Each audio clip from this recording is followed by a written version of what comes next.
Welcome to our March webinar.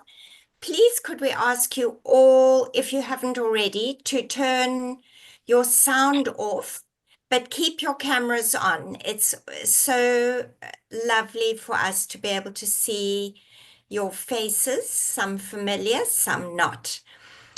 Okay, we're going to start by talking a little bit, Richard and I. And then at a certain stage, we will take some questions from you in the chat box, and we'll tell you when that is. Okay, so we set up this webinar specifically because sentences matter. Their rhythm and flow can affect the elegance of your writing. Their structure can boost or undermine their dramatic intent. The words contained in your sentences can reveal or obscure the clarity of your message. Being a writer means taking care with each and every sentence. Don't stuff it like an overfilled suitcase. Pack each carefully with what you really need and no more. Some words are stronger than others. Choose those which are most specific and avoid those which are weak, generic, or lazy. As Don DeLillo said, every sentence has a truth waiting at the end of it, and the writer learns how to know it when he finally gets there. On one level, this truth is the swing of the sentence, the beat and poise. But down deeper, it's the integrity of the writer as he matches with the language. I've always seen myself in sentences. I begin to recognize myself word by word as I work through a sentence. The language of my books has shaped me as a man. There's a moral force in a sentence when it comes out right. It speaks the writer's will to live. Okay, Richard? Okay, so I was trying to think of what makes a sentence unforgettable. And I thought that the best way of at least approaching a subject is to quote a couple of sentences that have been kind of touchstones for me in my writing. So the first one, I think many of us will be familiar with. It's the opening line of Garcia Marquez's 100 Years of Solitude, which has been requoted thousands of times around the world, I'm sure. Many years later, as he faced the firing squad, Colonel Aureliano Buendia was to remember that distant afternoon when his father took him to discover ice. Okay, it's a wonderful, wonderful sentence. But here's another one, also the opening line of a novel, one of my favorite novels, Anthony Burgess's Earthly Powers. It was the afternoon, he writes, of my 81st birthday, and I was in bed with my catamite when Ali announced that the Archbishop had arrived to see me. Okay. So what I love about those is that they don't just start the story, they kind of make us intensely curious about what this is all about. Um, who needs to discover ice in the 20th century? The story is really beginning with a guy who's facing the firing squad. It all seems absurd and fascinating. And of course, with Earthly Powers, I mean, it's so deliberately provocative. A catamite, you might have to look up in your dictionary, is a young man who's used for sexual purposes. So he has an 81-year-old, an octogenarian in bed with his catamite, and the Archbishop has come to see him. That in itself is, there are enough contradictions in that single sentence to keep me reading for at least 100 pages. But great sentences don't only kick off stories, they can also end them. And one of the greatest final sentences in any novel is this one. I hope you recognize it. So we beat on, boats against the current, borne back ceaselessly into the past. Okay, it's of course Fitzgerald's The Great Gatsby. And look what's happening in that sentence. There are all those alliterative words, beats, boats, borne back. So there's that kind of drumbeat of the inescapable, the inescapability of the past. It's just 12 words long, so it's a simple sentence. And it says a great deal about human experience. We all try to escape the past, and yet we are continually, as I said to Josie when we were discussing this, a little bit like Tony Soprano. He's dragged back into the mafia, tries to get out, but he can't. We try to escape the past, but we can't. And it's all contained in that single sentence. Right. Okay. Well, now I'm going to try just to show you how structure can affect the elegance, clarity, or drama of what you're writing. And I'm going to do that by showing you just a few sentences that I've come across um, in our work over the past few weeks. I've disguised them so that they are no longer like the sentences that were submitted to us. So I'm going to show you on a general level just how structure can affect those things. Then Richard is going to take you deeper, and he's going to show you many of the ways in which you can transform a sentence in order to make it stronger. Okay, so I'm going to go straight into my collected sentences. There we are.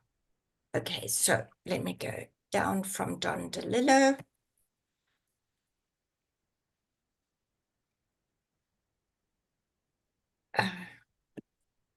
Screen saving is an art, Josie, that you have to I learn to know master. that, yes, I might, there we go. Okay, gone too far. Yeah, I apologize. This was the original sentence. My boyfriend Michael, who left school at 14 to work in a factory producing cabinets until a shaft of metal went through his arm and his wrist was permanently weakened, became a delivery man taking hampers of exotic foods to the better off neighborhoods and saved and saved. To my mind, there's just too much going on in that sentence, and we can't take it all in. It's like that overstuffed suitcase. So I had a little bash at rewriting, and I added a couple of specificities to replace a generality.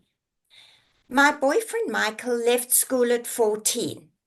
He worked in a cabinet factory until a metal shaft pierced his arm and permanently weakened his wrist. He became a delivery man, carrying hampers of caviar, salmon pate, and orange marmalade to the better off neighborhoods. He saved and saved. Now I think we've got, there.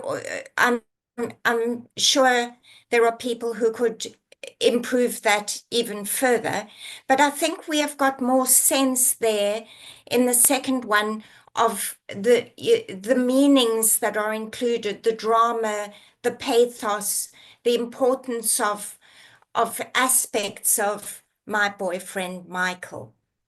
Okay, let's go to the next one. So the next one too, I thought was a matter of elegance. Here's the original. She picked up the plastic sheet of menu and moved her eyes over it, scanned the other tables she could have chosen in the coffee shop, lifted one sweaty thigh from the plastic chair, then the other. Everything has the same weight. There's again a lot contained in that sentence, but everything sort of has the same weight. And because of that, doesn't tell us a great deal about the character. So I felt, firstly, there's no need to say picked up. It's fairly obvious. So I had a bash at it and I thought, she scanned the menu. Nothing yelled, eat me. She ran her eyes over the tables she could have chosen and sighed. She unpeeled one sweaty thigh from the plastic chair, then the other. And I think now it speaks more of her being disaffected.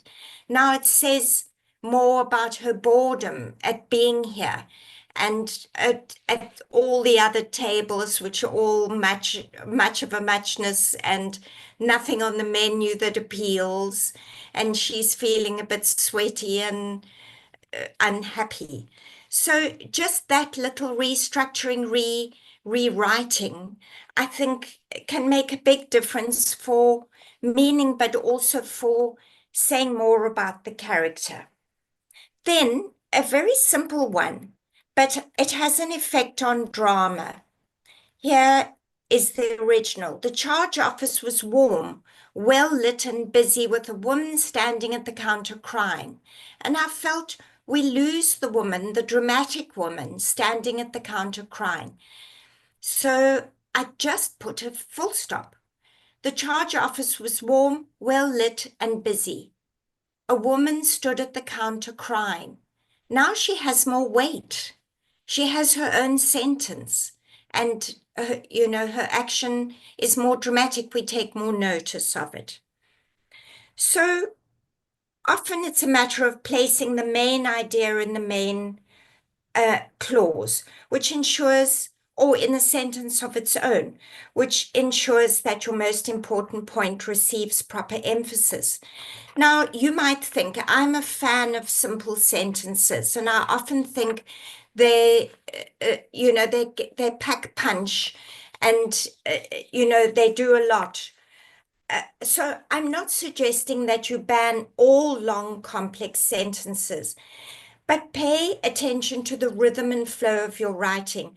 We often find in our mentoring that people get into a habit and suddenly you read a page and nearly all the sentences start something like this. Finding them not at home, he decided to leave them a note. Or, since he was not a man to take things lightly, he punched Edward in the nose. Now, not only does the pace of your writing become monotonous, but you lose the impact of the punch and the writing of the note, each of which should be the dramatic focus of the sentence. So there, I would say, what's wrong with a simple sentence? They're often the most powerful.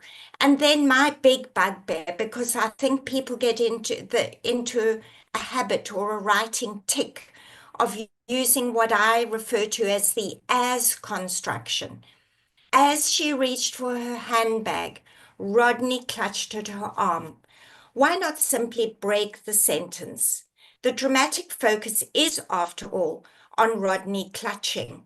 You lose a great deal of its effect when it's tacked on the end. And I think sometimes people believe that using as shows that things are happening simultaneously or at the same time. So you get this sort of thing. She reached for her keys and started for the door as Rodney lurched towards her. Now here, the dramatic part of that sentence is Rodney lurching towards her, and the effect is before the cause. So if you said Rodney lurched towards her, she snatched up her keys and started for the door. You could also improve that still more. I mean, I've made snatched because I think it's a stronger, more specific verb than reached. And you could still make it stronger by showing the way she started for the door. You know, she strode to the door, she ran to the door, would all be stronger, more specific verbs. So, but paying attention to whether you need a complex sentence, where the dramatic point of your sentence is, can hugely improve your writing. Okay, now I'm going to give over to Richard, who's going to show you the different ways in which you can transform a sentence. Well, having criticized Josie, got it. All right, this is the evolution of a sentence. The original sentence that I want you to look at is: the assassin was setting up his large rifle in a careful manner on the high rooftop, which had a good view of the crowded square where the notorious political figure would be making his important speech later that afternoon. I want to show how by moving through, I think it's 4 or 5 stages, and strengthening different aspects of that sentence, just one step at a time, you can end up with a sentence that is not half bad. As Josie says, there's always a way of making these things even better, but I think you will see the improvement. So the first thing you can do is you can strengthen the verbs used. I mean, how frequently do we see people saying, using verbs like put, walk, placed, stood? I mean, there are an awful lot of poor verbs that shouldn't be banished from the vocabulary, but don't lend any sense of urgency or energy to a sentence. So I've replaced setting up with assembled. I mean, it's not actually a stronger verb, but it's a more efficient verb. And I think it's also more specific. Had a good view, which overlooked. So again, it's a matter of efficiency and economy. And the notorious political figure would not be making his important speech, but would deliver his important speech. Now, none of those is actually a huge difference, and yet collectively, they strengthen the sentence. I hope you agree. The second stage, trim excessive adjectives, and almost all adjectives are excessive, right? So I've just wiped out all of the adjectives. There were 1, 2, 3, 4, 5. The sentence becomes: now the assassin assembled his rifle on the rooftop, which overlooked the square where the political figure would deliver his speech later that afternoon. You've lost nothing at all except a little bit of bumptiousness, a little bit of exaggeration. Stage 3, replace generalities with specifics. Okay, so Josie's made that point already, but this is what it actually means in my sentence. Now, instead of having the assassin, who was fairly anonymous, we've got a man called Reeves. We don't know anything more about him, but just having a name to attach to him brings him more to life. And he's not assembling a rifle, he's assembling a very specific rifle, the Barrett M82. I have no idea what the Barrett M82 is. It doesn't actually matter, but it feels as though this man knows what it is. He's a professional. And he's not perched on a roof, he's perched on the cathedral roof, which makes, I think, a significant difference to how we see this scene. And it's not a political figure that he's clearly preparing to assassinate. It's President Kozlov. I was very tempted to put somebody more recognizable, but I decided not to. Okay, so now that's where we are now. The fourth stage is to strengthen the end of the sentence. Let's look at the end of that sentence, where President Kozlov would deliver his victory speech that afternoon. It kind of trails away because it's got nothing to do with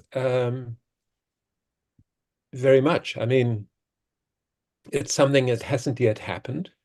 Um, it's delivering a speech, which is really neither here nor there in terms of energy. So I've replaced it with would soon address the crowd that had gathered below. And again, it's not significantly stronger. And yet you have this sense of the gathering crowd. It gives you added insight into the situation. And it's there happening now. It's already happening. But then finally, you want to polish that sentence because it's still a little clunky. And this kind of polishing will mean sometimes rewriting it, to be honest. But let's see what I've come up with. Reeves assembled his Barrett M82 on the cathedral rooftop. And I ended the sentence there. I thought there was too much going on. It was an overstuffed suitcase. He commanded a view, right? I think that's much better than what was it before? Overlooking is quite weak. Now, commanded, I think, gives him added agency. It adds a sense that this man has carefully planned this. He's exactly where he wants to be. Of the entire plaza where President Kozlov would, and then I added, in just 12 minutes' time, that's a matter of specificity on the one hand. It means, but it adds that ticking clock, which always brings added energy to a scene, let alone a sentence, would address the crowd that had gathered to witness history, though not the kind they expected. So, if you look at the two sentences, before and after, I think there's no doubt that the second one has all sorts of features that the first one lacks. And it's just a matter of combing through it and finding the stronger verbs, the more specific verbs, cutting out the adjectives, looking for clarity and rhythm. And I'm sure it could get much better. Right, that's me, Joe's, for the moment. Good. Well, then you can go on. We have received a couple of questions, so you can address Okay, the so the first. first question arrived by Forked Stick a few days ago from Frankie in Finland. And she said, explain the difference between beware the headless sentence and beware of the headless sentence. All right, so it seems trivial, right? It's just the inclusion of a little preposition.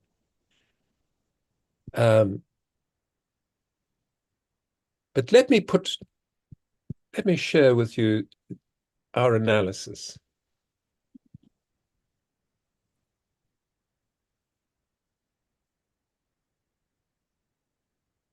Beware the headless sentence uses the direct imperative, right? It's an instruction that the writer is giving the reader. Without a preposition, that's what it is. It creates an immediate, urgent warning. Beware, beware the bear, beware the tiger, beware the headless sentence. It suggests a direct confrontation with the danger posed by that headless sentence. It has a more literary or poetic quality. It's what Shakespeare might have said, right? And it's And I often, think it has more foreboding. It it has is more more foreboding. Yeah. push, more chivalry. Whereas you Um, might say to your child, beware of this, but yeah, it's the of is not as strong, the of Well, sentence. that's what I get onto in my second half of Yes, the lecture. yes, yes. So it's often used in formal or dramatic contexts. So beware of the headless sentence softens the command. It's now no longer an imperative. It's much more cautious. It's more an advisory, right? It suggests that yes, there's danger coming and you'd better watch out, but it isn't saying that the danger is going to confront you at the next corner you get to.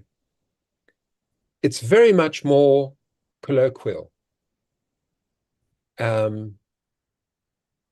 Okay, so they're both grammatically correct. That is one important point. But there's a world of difference between those two, I think. It's a lovely question, actually, and it's those kind of things that writers pay attention to when they're writing, because what is it that you're wanting to put across? Brilliant. Okay. Right, so I haven't been looking at our, No, I have, yes, good. but we received another. So far, we don't have any chat questions that I can see. They're comments. Oh, yes, so I've got something for you to look at. Here we are. So this is also a question from Namibia, actually, from Christine in this case. And it's Richard, won't you make it a bit bigger for me, please? this is a paragraph that Christine wrote in response to a prompt. And her question was, and part of the prompt was, as you can see, use strong sentences. So her question was, are these strong sentences? Has it worked? What do we think of this paragraph? And Josie's going to answer it. Okay, I rather like it generally. It has nice voice, character voice. Here is a sentence fragment, but I think it works. It was her usual morning routine, aimless wanderings across the carpet, wondering whether to make the bed before exercising or vice versa. She slowly rolled her head from side to side, testing her neck. Nice, clear sentences. Then my one suggestion was to say she swung her arms loosely, hoping to summon some enthusiasm for her morning stretches, full stop. She brought them up gently towards the ceiling. Her eyes followed her hands. And then I think that, because I switched that sentence around because it shows, it just brings the point of the sentence to the beginning. And the only other thing, she's got nice short sentences that carry the meaning and carry the drama. And the only other thing that I would suggest is that pretty is a really quite generic, and we don't know what to picture in front of our eyes when we think pretty. So if you said, um, uh, lined with pink fabric, or just something that is more specific than pretty, I think that's all that I would do. I thought yeah. Oh, and there's a hanging modifier in the last sentence. Stretching up and up. It's not the morning that took on a warmer, I mean, the morning took on a warmer glow, and I like that. But she is stretching up and up, and the morning is not stretching up and up. So those are my few comments. Richard, have you got anything to add? No, I don't. I think that's fine. I've been busy looking at the chat, Yeah. and questions have started coming through. So you, let me ask myself one. Garth says, how do you feel about using swear words for impact? Well, I'm very keen on swear words. No, I'm not. I'm not very keen on anything in particular. It all depends what your objective is. If you want to portray a particular world, a particular milieu, let's say the gangs of East London in the UK, not East London in South Africa, and you didn't use swear words in their conversation, in their dialogue, you would feel that there was something deeply wrong with your portrayal of that society. So it depends whether it's appropriate, right? Whether it's the part of the natural habitat of the world Hmm. that you're describing. Hmm. But I think also that imagine if you've got a group of I have to be very careful because I don't want to appear to condemn them or approve of them, but of highly educated, cultured people who are having a dinner party and a grandmother is present, all right? An 87-year-old grandmother is present. And you want to shock your reader. You want to shock your reader because one of the people present has just, not the 87-year-old granny, one of the other people has just heard something that is genuinely shocking to them. If they then swear, and I don't care what the swear word is, it can be a mild one or an extreme one, I think that you can argue that it's dramatically earned. I'll tell a quick anecdote. I was the head writer for a South African soap, Isidingo, those of you who know South African television. And the executive producer was South African, but she'd spent the last 20 years in America. And in America, the word bloody is very powerful, much more powerful than it is in South Africa. And in one of the scripts that I happened to write, I had one character say bloody to another character. And she scratched it out and said, no, please don't use that word. And I thought, this is ridiculous. So I changed the dialogue and I had my character say bloody. And then somebody else says language. And then she says bloody, bloody, bloody, bloody, bloody. Okay. And it was a message to the executive producer to say, don't be ridiculous. So that was justified, obviously. All right, Josie, the next. Okay, Sorry. I see there's a question from Monique who Yeah. says, would you advise a first edit as one writes at the end of a few hundred words rather than only doing this after a big chunk of writing? I find that early fixes help to improve the flow of the narrative, which may also make the story more vivid from the start.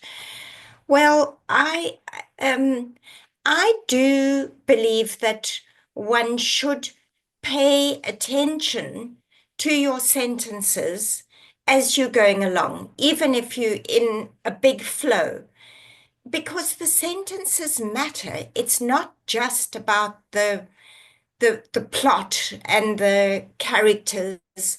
So I would pay a certain amount of attention to your sentences because it also affects the voice of your character and helps you get into the voice and personality of your character as you're going along.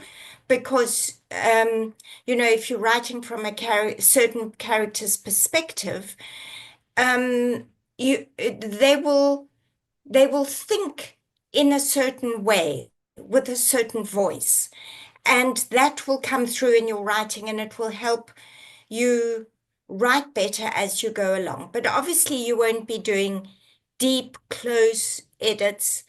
But what I do, which I find helps me, is that each time I sit down to write, I read through, at the end of a day's work, I read it through and I fiddle.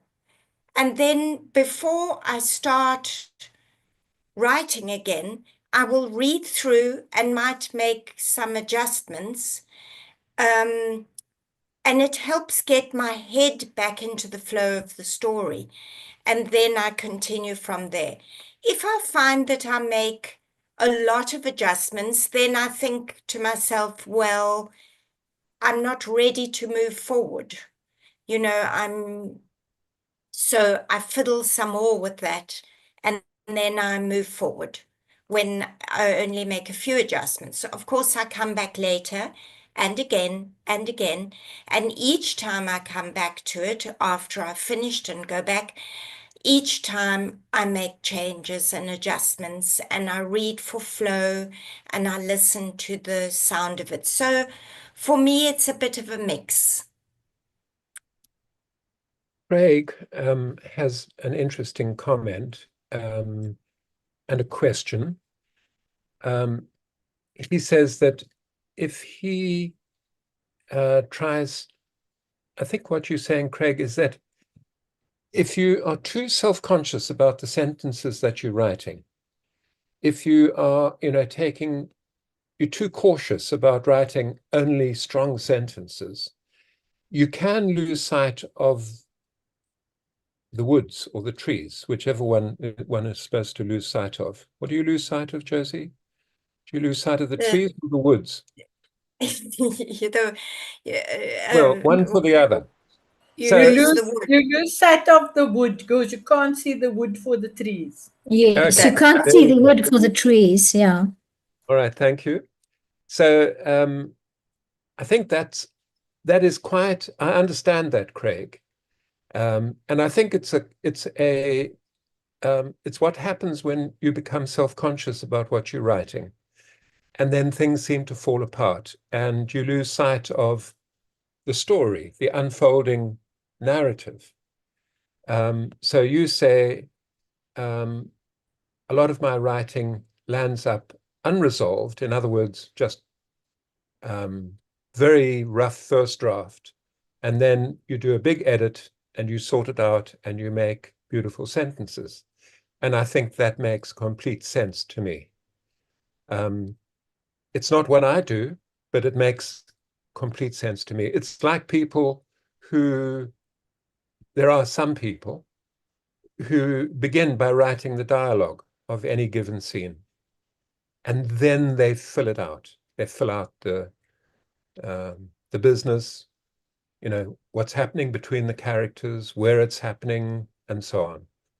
So really, there's no right way of doing it. There's your way, which works, and everything else. Um, Are you finished? no, he ends by saying, if this makes sense and you've seen it before, do you have any tips? Yes, just go on doing what you're doing if it works. That's my tip. Yeah. Okay. Here's a nice one that I will enjoy answering. Dinga in Joburg.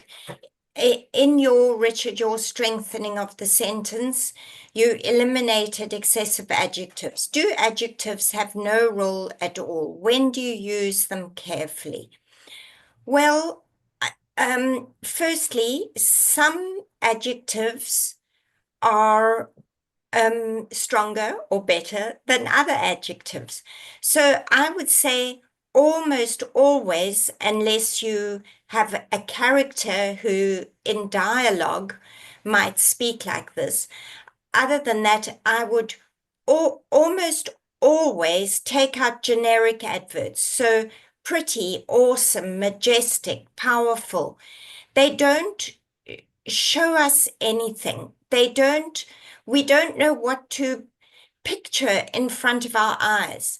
And they're a little bit lazy. We skip over them. We pay them no attention. But now and again, a carefully placed adjective will give us an idea of something, and it could be green or, and this always pops to my mind, and then Richard laughs at me because I say gnarled, because it's got a meaning, it's got a certain specificity to it. But I do think that if you concentrate hard on finding strong nouns and verbs, you often don't need the adjectives. People sometimes resort to adjectives because they'll say they fought. Actually, this is an adverb, viciously. They fought with, but if you say punched, scratched, gouged, kicked, if you use the strongest verbs you can often do away with the unnecessary adverbs and the adjectives which qualify um, those verbs. So that would be my general tip there. Okay, Melody asks an interesting question. Is it useful to record your writing and listen back to it as a way of improving flow, structure, desired impact, etc.? The fact is, I don't record my writing and listen back to it, but I do very often read what I've written, read scenes that I've written to Trish. And actually, just reading them aloud, your ear, I've often said, your ear is a better judge of, certainly of dialogue, than your eye is. So I write aloud. I'm frequently muttering at myself. What I'm doing is I'm reading what I'm writing because it gives me the cadence and the rhythm of the sentences that I'm writing. So in a way, I'm agreeing with you, Melody. In the absence, well, I mean, it's worth trying. I don't know that it'll tell you much about the desired impact. That's that's part of your question. But it'll definitely tell you about flow, and it'll definitely tell you whether your dialogue sounds real, particularly the dialogue. So even if you don't read anything else aloud, read the dialogue aloud. Yeah, Lee agrees with that. Okay. Just read the whole thing out loud, she says. It's amazing how much you pick up doing that. Absolutely, Lee. I'm not quite sure where we are, Richard. Mark, So if you can. Mark says, what about standard grammar rules? Oh, Like there we are. yeah. Well, I think that sometimes those things change with time. And if it sounds like normal language to use the preposition at the end, then use it. And but if it sounds wrong, then don't. I think that, yeah, those rules have changed with time. Something that for some reason drives me mad, and I know that language is dynamic and it changes, but I keep hearing, so more than the preposition at the end, I keep hearing people say, she did that for Richard and I. Oh, yeah. And of course, should be for Richard and me. And it jars for me. So, I mean, I would use that in dialogue because it would show something about the character, but I wouldn't say for Richard and I in my own writing because it's still, even if language is dynamic, it still feels and sounds very wrong to me. Yeah, that is a bugbear of mine too, I have to say. And but it's one of those rules that's observed more in the breaking of the rule than in its observance. Yeah. But of course, it's not just prepositions. There are all sorts of things. I mean, if the mistake leads to lack of clarity or leads to a not deliberate Yes. ambiguity, then it's not about breaking the grammar rule that's bad. It's about being unclear, because your aim is to be clear. And very often, in my opinion, clarity is beautiful. If something is clear, there is a certain elegance and beauty to it. And that should be, I mean, it all depends. Of course, it all depends. You can have a character who speaks awkwardly. You want them to speak awkwardly. You want them to break grammatical rules like Mrs. Malaprop. That's fine too. Yeah. Okay, Samantha, I'm trying to interpret your question.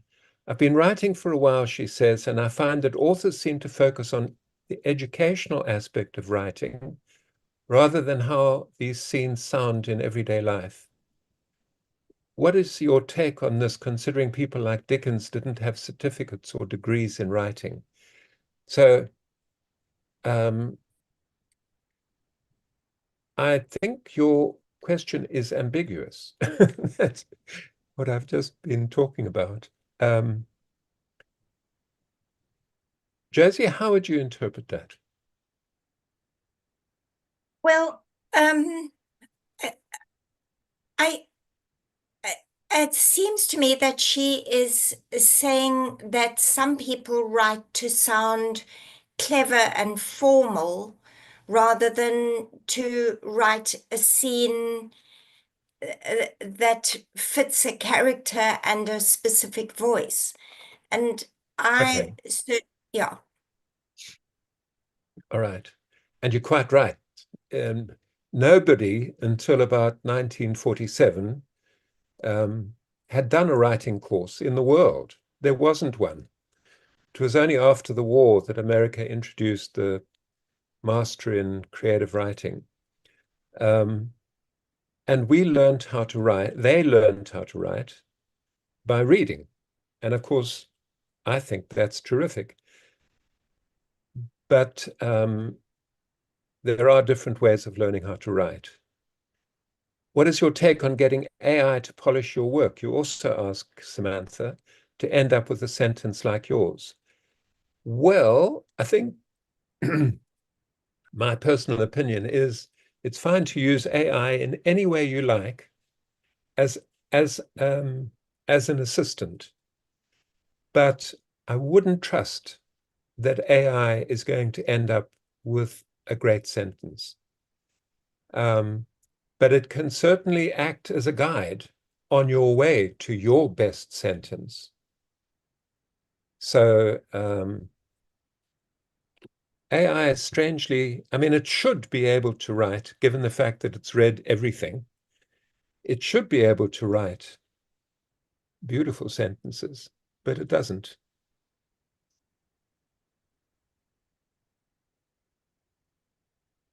Okay. I'm going to, we've got a couple more. And then Richard, you've got something at the end to Oh, yes, finish yeah. off with. So Frankie likes to free write first, and Frankie, I think that's absolutely fine. A lot of people do that because it gets you into the mood, into the voice, into the flow of it, and then you come, whatever works for you, that's fine, which flows quite nicely into the next question, which is Mark's. How do you know that your voice is strong in your writing or that you're telling, not showing? Richard, I don't know which of us should answer that. I'm happy to, but if... Yes, you go ahead. I've been looking ahead. All right. Voice is one of those elusive qualities that is hard to define. but we know it when we hear it. It's got, it doesn't sound bland, I guess. And a voice can consist of, someone who writes and is really good at imagery, stark, short sentences with great clarity, streaks of humor. All of these things can create voice. And if you read it to somebody and they're engaged by it, if they laugh, if they go, oh no, if they are touched, then your voice is working.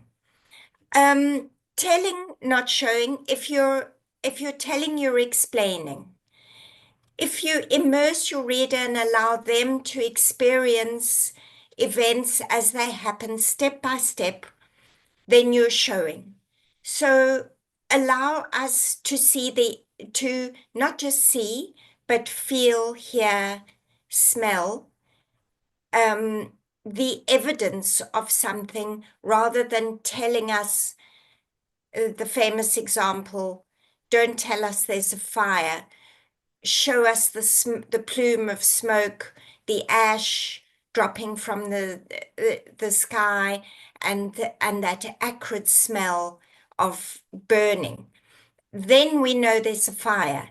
Then you don't need to tell us there's a fire. So showing rather than telling involves several things. It involves not explaining, showing us the evidence, being oblique, in other words, and lastly, allowing us to experience things as they occur one after the other. Then you're showing. Okay, I liked some little comments that will just take. Damon Galgut wrote a book where he didn't use a single inverted comma in any of the dialogue. Yep, and so did McCarthy.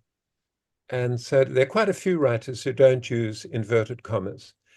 It's actually, I mean, I've never been tempted not to use inverted commas to signify dialogue, but it is a kind of interesting challenge to make sure that every line of dialogue you write is so specifically dialogue that it cannot be mistaken for anything else. So I don't mind when people don't use inverted commas.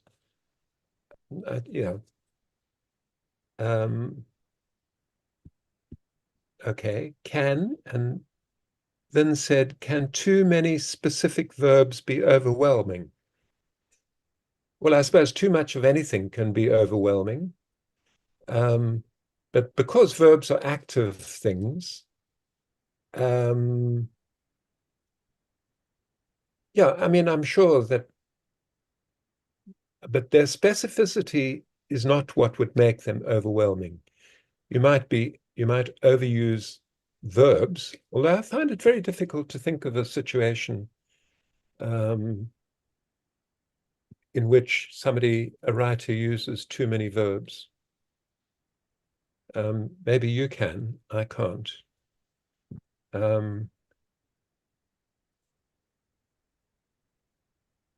Yeah, Frankie says, maybe I need to go back to school and learn English grammar again. Well, the fact is, probably none of us learned English grammar in the way that people did in the early part of the 20th century. But some of us learned more grammar than others of us. And I think a little knowledge about grammar is a pretty good thing. That's because I did learn something, although not very much, not enough. Okay, I wanted to end, well, I'll leave it to Josie to end, but I wanted to read you something from a short story by one of my favorite writers, George Sanders. And I wanted to read it to you because there's something worth bearing in mind. You know, a lot of what we've been saying today kind of suggests the existence of a whole field, a minefield of rules, grammatical rules and rules of usage. But there are writers around who break the rules, right? In fact, you can probably say that every great writer breaks the rules that other people observe very carefully. And George Sanders, who won the Booker Prize recently for his only novel, is for the most part a short story writer. And I found this short story called The Moron Factory in the Atlantic magazine. And it's written by somebody in a very, very specific voice. And I'm not going to explain what it's all about, but he's describing one of the characters in his office. And I'm going to put it on the screen because you need to see it. But I will read it. Also, 12 cats, 9 dogs, 5 rescued ferrets, all living on a rundown farm outside of town, is always explaining. Reason she looks so bad / ragged equals totally swamped with kids / adopted kids / foster kids / pets / farm. Her husband Sid, also tall, with same gray hair explosion. When together, always laughing, leaning into each other, looking unkempt, happy, bellowing out story, latest wacky thing done by kid, foster kid, ferret, and or donkey they keep tied to tree. When Sid comes to office to pick Sally up, we'll say, so this is how they do it in the big city. Or say, this is one heck of a fancy orifice, which is odd. Sid, not country. Sid equals Wesleyan grad, grew up in Philadelphia, family owned famous shoe store. All right, I'm not going to go on. I can tell you it was one of the funniest things I have read in years. And it's written in this peculiar voice. So Josie thinks that it's written as a series of notes that a man is making about the events in his office.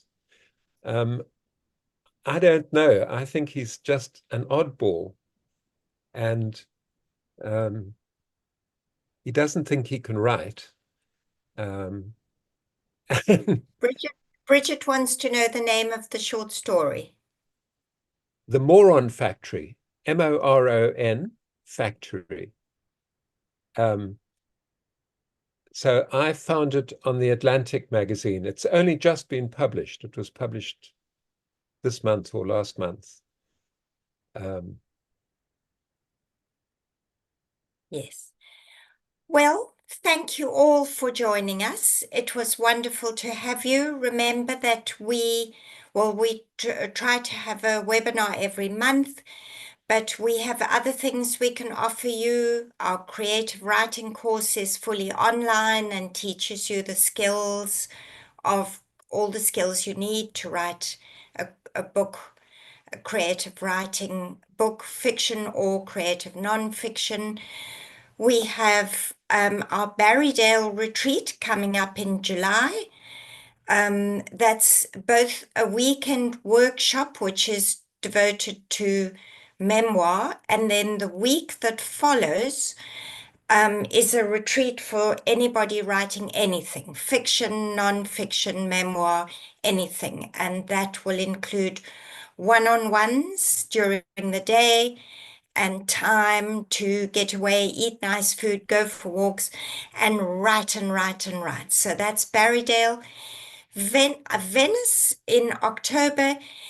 If you're interested, yell now, because basically Venice is full, but we have 1 or 2 penciled in spots. So if you want to be in line, if a penciled spot gets rubbed out, there are only a couple of those penciled spots. So if you are keen, yell for just in case one of those spots gets rubbed out. I think that's all I need to say, Richard. I just want to say, Nicola reminded me, George Sanders publishes a fantastic Substack newsletter which talks about writing. It is like an online masterclass. It is fantastic. Very good. Okay, so we don't only publicize our own courses, we also talk about the Other people. competition. Yes. Thank you all for joining us. It was fantastic to see so many of you. Thank you, guys. Bye now.